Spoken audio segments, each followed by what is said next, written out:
आप देख रहे हैं देश न्यूज का खास कार्यक्रम प्रेस वार्ता और मैं हूं आपके साथ रिद्धि। प्रेस वार्ता के खास कार्यक्रम में हम आपको बताते हैं देश और दुनिया की तमाम बड़ी खबरें जो टेलीविजन की दुनिया में बहस का हिस्सा बनी है, सोशल मीडिया पर ट्रेंडिंग में रही हैं। उन खबरों से आपका क्या वास्ता है? प्रेस वार्ता के आज उन तमाम बड़ी खबरों पर चर्चा करेंगे जो हर खास व आम के बीच चर्चा का विषय रही। इन तमाम बड़ी खबरों को लेकर हमारे साथ जुड़ गए हैं हमारी एडिटर सूरज पाठक जी, स्थानीय संपादक राजेश सक्सेना जी, उत्तर प्रदेश से लखनऊ ब्यूरो ज्ञानेश वर्मा जी, उत्तराखंड से state bureau head Mahesh Saini ji. आप सभी का बहुत बहुत स्वागत है। सबसे पहले मैं सूरज पाठक जी के पास आना चाहूंगी। सूरज जी, आज की अंतर्राष्ट्रीय खबरें कौन सी हैं? देखिए, इस समय यदि मैं राष्ट्रीय और अंतर्राष्ट्रीय खबरों की बात करूं तो इस समय सबसे ज्यादा चर्चा में जो खबर है वो है भारत के स्वतंत्रता दिवस के अवसर पर प्रधानमंत्री नरेंद्र मोदी ने जो भाषण दिया है लाल किले की प्राचीर से। उन्होंने देश को संबोधित किया। इस दौरान उन्होंने यूनिफॉर्मल सिविल कोड मतलब यूसीसी का जिक्र करते हुए अपनी सरकार का रुख स्पष्ट कर दिया और साथ ही प्रधानमंत्री नरेंद्र मोदी ने यूसीसी को एक नए नाम से संबोधित किया। उन्होंने इसे सेकुलर सिविल कोड कहा। प्रधानमंत्री नरेंद्र मोदी ने कहा कि जो कानून धर्म के नाम पर बांटते हैं उन्हें दूर किया जाना चाहिए। हमारे देश में सुप्रीम कोर्ट ने बार बार यूसीसी को लेकर चर्चा की है, कई बार आदेश दिए गए, क्योंकि देश का एक बहुत बड़ा वर्ग मानता है कि जिस सिविल कोड को लेकर हम जी रहे हैं वो सचमुच में एक कम्युनल और भेदभाव करने वाला है। जो कानून धर्म के आधार पर बांटता है, ऊंच नीच का कारण बन जाता है। ऐसे कानूनों को आधुनिक समाज से हटाया जाना चाहिए। उस आधुनिक समाज में ऐसे कानूनों की कोई जगह नहीं होना चाहिए। जब देश की मांग है कि सेक्युलर सिविल कोड होना चाहिए। यहाँ सबसे बड़ी बात जो आ रही है, ये प्रधानमंत्री नरेंद्र मोदी ने जिस शब्द का प्रयोग किया है सेक्युलर सिविल कोड, आखिर उन्होंने क्यों किया? दरअसल की समान नागरिक संहिता का मुद्दा प्रधानमंत्री नरेंद्र मोदी सरकार के टॉप एजेंडे में रहा। बीजेपी ने अपने चुनावी घोषणा पत्र में राम मंदिर का मुद्दा, कश्मीर से 370 हटाना, इसके अलावा यूसीसी भी शामिल किया था। तो 2 मुद्दे पूरे हो चुके हैं और यूसीसी को लागू करना बाकी है। यूसीसी को अगर एक लाइन में समझा जाए तो कहा जा सकता है कि एक देश एक कानून। फिलहाल शादी, तलाक, गोद लेने जैसे नियम उत्तराधिकारी की दुनिया में, वो संपत्ति से जुड़े जो मामले हैं, अलग अलग धर्मों के हिसाब से तो अलग अलग कानून है। तो इस तरह से जो बात सामने आ रही है, जो कहा जा रहा है कि यूनिफॉर्म सिविल कोड की, यूसीसी की जो बात सामने आ रही है, जिसको लेकर के प्रधानमंत्री नरेंद्र मोदी के लाल किले की प्राचीर से दिए गए भाषण के बाद में एक नई हवा को, एक नई तरह की हवा चल रही है और अब एक नई बहस इस पर चल गई कि उन्होंने सेक्युलर सिविल कोड क्यों कहा। दूसरी खबर की बात करूंगा कि कलकत्ता से जो खबर है, क्योंकि देखा जा रहा है कि इंडियन मेडिकल एसोसिएशन ने ऐलान किया है कि 17 अगस्त को 24 घंटे के लिए देशव्यापी स्वास्थ्य सेवाएं बंद रहेंगी। इंडियन मेडिकल एसोसिएशन ने कहा है कि आरजी कर मेडिकल कॉलेज एंड हॉस्पिटल में ट्रेनिंग डॉक्टर के साथ रेप एंड मर्डर की जो घटना हुई है और उसके बाद स्वाधीनता दिवस की संध्या पर प्रदर्शनकारी डॉक्टरों के साथ जो बर्ताव किया गया उसके विरोध में 17 अगस्त को डॉक्टर हड़ताल पर जाने वाले हैं। हालांकि सीधी बात है कि डॉक्टर हड़ताल पर जाते हैं तो सीधा सा असर जो है स्वास्थ्य सेवाओं पर देखने को मिलेगा। दूसरी बात करना चाहूंगा कि कोलकाता के आरजी कर मेडिकल कॉलेज एंड हॉस्पिटल में क्रूर अपराध और चिंता दिवस की पूरी संध्या पर जो मतलब हुआ है, उसको लेकर के उन्होंने हड़ताल का ऐलान कर दिया। तो पूरे देश को चिंता है कि स्वास्थ्य सेवाएं जो रहने वाली हैं और स्वास्थ्य सेवाएं हड़ताल से प्रभावित होंगी। यहाँ एक खबर का मैं जरूर जिक्र करना चाहूंगा अंतर्राष्ट्रीय स्तर पर जो चीज देखी जा रही है, क्योंकि यहाँ रूस के कई इलाकों में यूक्रेनी सेना का जो कब्जा है वो हुआ है, क्योंकि यूक्रेन और रूस के बीच में, हालांकि भारत सरकार ने अपने नागरिकों के लिए एडवाइजरी जारी की है। भारतीय नागरिकों को उन इलाकों से छोड़कर के दूसरी जगह जाने के लिए कहा गया है जहां स्थिति इस समय तनावपूर्ण है। क्योंकि पिछले कई दिनों से खबरें आ रही थी कि यूक्रेन की सेना रूस की सीमा पार करके अंदर पहुंच गई। यूक्रेन की सेना ने कुछ इलाके पर कब्जा कर लिया है। अपने नागरिकों की सलामती के लिए भारतीय दूतावास ने जो एडवाइजरी जारी की है उसमें कहा गया है कि बेलगोरोड और ब्यांस्क इलाके में रहने वाले भारतीय नागरिक ये इलाके छोड़कर सुरक्षित स्थान पर चले गए। हालांकि मदद के लिए ईमेल आईडी और एक मोबाइल नंबर भी जारी किया, हेल्पलाइन नंबर जारी किया गया है कि यदि किसी की भारतीयों को परेशानी होती है इस नंबर पर वो सुरक्षा मांग सकते हैं। रूस के कई इलाकों में इमरजेंसी लगाई गई है। रूस और यूक्रेन के बीच इस समय स्थिति काफी तनावपूर्ण है। ऐसा पहली बार हुआ है कि यूक्रेन की सेना रूस के इलाके में पहुंच गई। इस वजह से रूस के बेलगोरोद में आपातकाल घोषित कर दिया गया है और इससे पहले 8 अगस्त को किर्स्क में भी इमरजेंसी लगा दी गई थी। बेलगोरोद के गवर्नर ने कहा कि यूक्रेन की बमबारी से घर बर्बाद हो रहे हैं और लोगों की जान जा रही है। हालांकि भारतीयों के लिए यहाँ पर एडवाइजरी जारी कर दी गई है और जो भारतीय नागरिक इस क्षेत्र में हैं उनसे कहा गया है कि वो सुरक्षित इलाके में चले जाएं और उनके लिए जो नंबर जारी किया है उसकी मदद वो मांग सकते हैं। जी ठीक है। दीदी। ठीक है सूरज जी, अब रुख करेंगे देवभूमि की ओर। महेश जी, उत्तराखंड में ऐसी कौन सी खबरें हैं या ऐसी कौन सी जानकारी है जिससे जनजीवन प्रभावित पड़ सकता है? 15 अगस्त के अवसर पर मुख्यमंत्री पुष्कर सिंह धामी ने आम जन ये जो यूजीसी की बात कही है, ये प्रधानमंत्री ने, उन्होंने भी ये दोहराया है कि यहाँ पर किसी भी तरीके से किसी भी जो आम जन है उनको पीड़ा नहीं होने दी जाएगी और साथ ही जो फॉलो करने वाले लोग जो कानून के फॉलो करते हैं उनको यहाँ रेस्पेक्ट दिया जाएगा। उसके साथ ही उन्होंने कहा कि ये देश का हिस्सा है देवभूमि और इसको सम्मानजनक तरीके से ही देखना चाहिए। ये शीर्ष स्थल पर है, हिमालय यहाँ पर स्थित है। तो इस तरह की बातों से उन्होंने कल 15 अगस्त पर अपनी बात कही है। तो साथ ही मैं आपको बता दूं कि बाबा रामदेव ने कल एक बयान जारी किया जिसमें उन्होंने कहा कि एलोपैथी जहर घोल रही है और लगातार वह उसके सेवन से करोड़ों लोगों की मौत हो रही है। ये कल चर्चा में रहा है और आज ये छपा भी है। तो साथ ही बता दूं कि केदारनाथ घाटी में जो आपदा आई थी उसमें गौरीकुंड और केदारनाथ पैदल मार्ग के बीच 3 सब और मिले हैं। कुल मिलाकर ये अभी संख्या 6 हो गई है।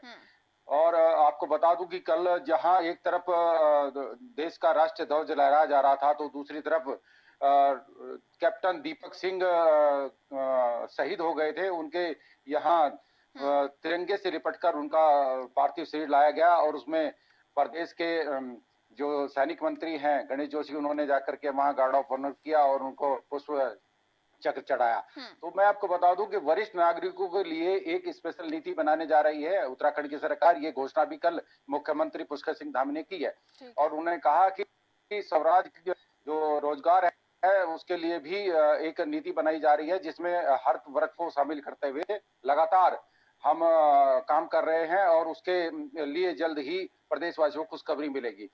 रिद्धि, मैं आपको बता दूं कि भूस्खलन की जो जिला मैपिंग का कार्य है वो प्रमुख सचिव राधा रतोड़ी ने उसकी हाईलाइट एक बैठक ली है और उसमें कहा है कि अब किसी भी तरीके से जो भूस्खलन की दिक्कतें हैं, परेशानियां हैं, उसके लिए वो जोन पहले देख लिया जाएगा। उसके बाद उस जोन को चिन्हित करके वहां पर एक राडार के द्वारा उस पर ध्यान रखा जाएगा। पूरा कल उत्तराखंड में यदि देखा जाए तो हर जिले शहर कस्बा गांव सब में नन्हे बच्चों के हाथ में देश का झंडा और स्लोगन देखे गए हैं और सबके मन में एक ही बात कि राष्ट्र प्रेम और उसमें जय घोष करते हुए उन्होंने अपनी रैलियां भी निकाली हैं।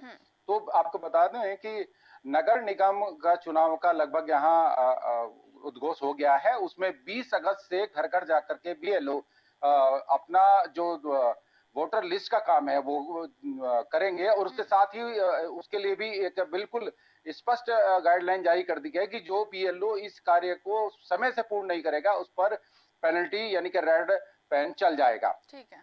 तो मैं आपको बताऊं विद्युत नियामक आयोग की जन सुनवाई के लिए अब बहुत ज्यादा परेशानी का सामना नहीं करना पड़ेगा। विद्युत जन नियामक जो आयोग है उन्होंने कहा है कि किसी भी तरीके के उपभोक्ता को यदि कोई दिक्कत होती है तो वो सीधा ऑनलाइन शिकायत करे और उसको ऑनलाइन ही उसको डेट पता लग जाएगी। ये अमेंडमेंट हुए हैं। आपको एक और बात बताना चाहता हूँ रिद्धि कि यहाँ जो नशे का कारोबार करने वाले जो स्टूडेंट जिनके फोकस होता है, जो बाहरी बच्चे यहाँ आते हैं, लगभग 17 लाख बच्चे यहाँ पढ़ रहे हैं, उन बच्चों को जो नशे का कारोबार करने वाले जो अफीम चरस गांजा उसके कल एक बहुत बड़ा जो कोकीन का तस्कर है वो तंजानिया का रहने वाला है, उसे भी कल पकड़ लिया गया है और उसे जेल भेज दिया गया है। इसके साथ ही उसने जो राज उगले हैं वो बड़े चौंकाने वाले हैं। वो अभी पुलिस ने नहीं बताए हैं लेकिन पुलिस का कहना है कि जिस भी व्यक्ति का इसके पीछे हाथ है उसको निश्चित रूप से हम जेल के पीछे डाल देंगे। जी रिद्धि। ठीक है महेश जी, बिल्कुल सही कहा आपने। इसी क्रम में देश के दिल यानी मध्य प्रदेश की ओर रुख करते हैं। एमपी में किन खबरों ने सुर्खियां बटोरी है बताने के लिए हमारे साथ स्थानीय संपादक राजेश सक्सेना जी जुड़ चुके हैं। राजेश जी। देखिए जी, इस तरह से 15 अगस्त को जो आजादी का जश्न है पूरे प्रदेश में मनाया गया। 78वें स्वतंत्रता दिवस का मुख्य समारोह राजधानी भोपाल के लाल परेड मैदान पे हुआ, जी। जहां पर मुख्यमंत्री डॉक्टर मोहन यादव ने ध्वजारोहण कर ओपन जीप में परेड की सलामी ली। मुख्यमंत्री ने प्रदेशवासियों को स्वतंत्रता दिवस की शुभकामनाएं दी और सरकार अगले 5 साल में प्रदेश का बजट दोगुना करने की दिशा में काम कर रही है, ये उन्होंने इस तरह कहा। जी। राज्य में 10,000 करोड़ रुपए की लागत से 60 से अधिक नई इंडस्ट्रीज लगाई जा रही हैं। इनमें एक साल में 17,000 से ज्यादा रोजगार के अवसर पैदा होंगे, क्योंकि जिस तरह से प्रदेश सरकार लगातार मध्य प्रदेश में निवेश को बढ़ाने को लेकर तमाम सारे प्रयास कर रही है। जो रीजनल इन्वेस्टर समिट है वो हो चुकी है, तीसरी ग्वालियर में होना है। सीएम लगातार निवेशकों से चर्चा कर रहे हैं अलग अलग स्थानों पर, जिससे कि एक बड़ा निवेश मध्य प्रदेश में आने की संभावना है। और सरकार की कंडीशन इसी बात को लेकर है कि कोई भी निवेश एमपी में आएगा उसमें मध्य प्रदेश के युवाओं को प्राथमिकता दी जाएगी रोजगार को लेकर। मुख्यमंत्री ने कहा कि प्रधानमंत्री नरेंद्र मोदी के विचारों से प्रेरणा लेकर 4 मिशन, युवा शक्ति मिशन, गरीब कल्याण मिशन, किसान कल्याण मिशन और नारी सशक्तिकरण मिशन प्रदेश में जो स्थापना है, एक स्थापना दिवस है 1 नवंबर, मध्य प्रदेश का जो स्थापना दिवस है 1 नवंबर, वहां से इसको शुरू किया जाएगा। अगर कल की जो मुख्य बातें रही जिन पर सीएम ने फोकस किया कि प्रदेश में तकनीकी शिक्षा को बढ़ावा देने के लिए डिजिटल विश्वविद्यालय खोले जाएंगे, श्रमिकों को ई स्कूटर खरीदने के लिए 40,000 रुपए की आर्थिक सहायता दी जाएगी। 10,000 करोड़ रुपए की लागत से 60 नई उद्योग इकाइयां शुरू होंगी, इनमें 17,000 युवाओं को रोजगार के अवसर मिलेंगे। खजुराहो में देश के पहले पारंपरिक कला वाले गुरुकुल की स्थापना होगी। पशुपालन और डेयरी विकास विभाग का नाम बदलकर पशुपालन, गौपालन और डेयरी विभाग होगा। पशु आहार योजना पर इस साल 250 करोड़ रुपए खर्च किए जाएंगे। साल 2024-25 में 5,100 किलोमीटर लंबी सड़कों का निर्माण और नवीनीकरण होगा। तो ये अहम बातें सीएम की रही हैं जो उन्होंने अपने उद्बोधन में कही कि किस तरह से प्रदेश अब आगे बढ़ेगा, किस तरह से उनकी विकास की योजनाएं हैं। दूसरी तरफ एक अहम खबर जूनियर डॉक्टर्स को लेकर है। जिस तरह से रात से जो जूनियर डॉक्टर्स है पूरे प्रदेश भर के वो हड़ताल पर चले गए हैं। कोलकाता में 8 अगस्त को ट्रेनी डॉक्टर से रेप के बाद हत्या के विरोध में देश भर के डॉक्टरों का प्रदर्शन जारी है। भोपाल में एम्स के बाद हमीदिया अस्पताल के जूनियर डॉक्टर भी गुरुवार रात 12 बजे से हड़ताल पर चले गए हैं। वही जूडा के अनुसार जिस तरह से कहा जा रहा है कि पूरे प्रदेश के जो जूनियर डॉक्टर्स हैं वो हड़ताल में है। तकरीबन 3,500 जो जूनियर डॉक्टर हैं वो हड़ताल पर चले गए हैं। इधर हड़ताल से निपटने के लिए जिस तरह से भोपाल गांधी मेडिकल कॉलेज है उसने डॉक्टर्स की जो छुट्टियां हैं वो निरस्त कर दी गई हैं। हमीदिया में रोजाना 1,000 से अधिक मरीजों की ओपीडी रहती है। जूडा ने कहा कि गुरुवार रात 12 बजे से 250 से ज्यादा जूनियर डॉक्टर ने भी काम बंद कर दिया। तो ये इमरजेंसी जो स्थिति है ऐसे में जो प्रशासन है वो अपने तरीके से इससे निपटने की कोशिश कर रहा है। जी राजेश जी, बिल्कुल सही कहा। कोलकाता में आज टीएमसी और बीजेपी का भी प्रोटेस्ट है और इसी के साथ आपने 4 मिशन की बात कही और मोहन सरकार लगातार उद्योगपति से लगातार मीटिंग कर रही है, निवेश को लेकर लगातार सक्रिय है। उत्तर प्रदेश की ओर रुख करना चाहूंगी। ज्ञानेश वर्मा जी, ऐसी कौन सी खबरें हैं जिन पर सबकी नजरें बनी रही? रिद्धि, आपको बता दूं, कल देखिए 78वें स्वतंत्रता दिवस पर मुख्यमंत्री योगी आदित्यनाथ ने पहले अपने आवास पर तिरंगा फहराया और उसके बाद भी उन्होंने विधानसभा में तिरंगा फहराया। और इस मौके पर मुख्यमंत्री ने युवाओं के लिए मुख्यमंत्री युवा उद्यमी विकास अभियान योजना की घोषणा की और उन्होंने कहा मुख्यमंत्री ने कि हमारा युवा प्रतिभाशाली और ऊर्जा से भरपूर विकसित भारत के निर्माण के लिए युवाओं का योगदान अत्यंत महत्वपूर्ण है। इसके लिए राज्य सरकार शिक्षा और रोजगार पर विशेष ध्यान दे रही है। उन्होंने कहा कि इस योजना की मदद से कुछ वर्षों में 10 लाख युवाओं को रोजगार और स्वरोजगार योजना से जोड़ने में सफलता मिलेगी। ठीक है। वहीं योजनाओं में नौकरी के बजाय उद्यम के लिए सहयोग के लिए भी उन्होंने कहा। मुख्यमंत्री ने कहा कि मुख्यमंत्री युवा उद्यमी विकास अभियान योजना में नौकरी के बजाय उद्यम के लिए इच्छुक युवाओं को 10 लाख एसएमई इकाइयों के गठन के लिए उन्हें आर्थिक रूप से सहयोग करेंगी और ठीक इसके है। माध्यम से 50 लाख युवाओं के लिए रोजगार की नई संभावना आगे बढ़े।